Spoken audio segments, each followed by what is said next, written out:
Ito ay rated SPG. Striktong patnubay at gabay ng magulang ang kailangan. Maaaring may masiselang tema, lengguwahe, karahasan, sexual, horror o droga na hindi angkop sa mga... Tuluyan na ngang makakatakas ito ngang si Mayumi sa tulungan ng isang tauhan nga nito ni Soraya dahil pinakiusapan nga nito ni Mayumi ito ngang tauhan ni Soraya na bibigyan niya nga ito ng magandang buhay kapag nga nakalaya na nga siya. Kaya naman walang pag-atubili ay pinatakas niya na nga itong si Mayumi.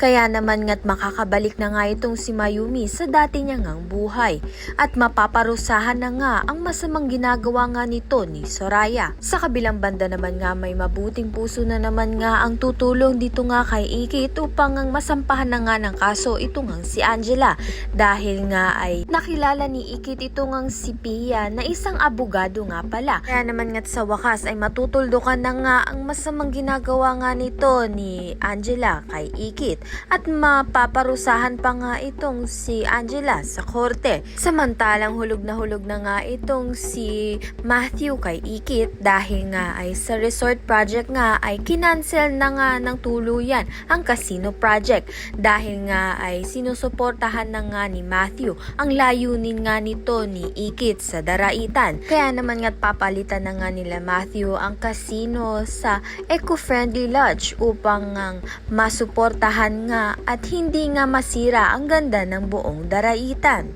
Yan at iba pa ang dapat nating pakabangan. Maraming salamat sa iyong panonood.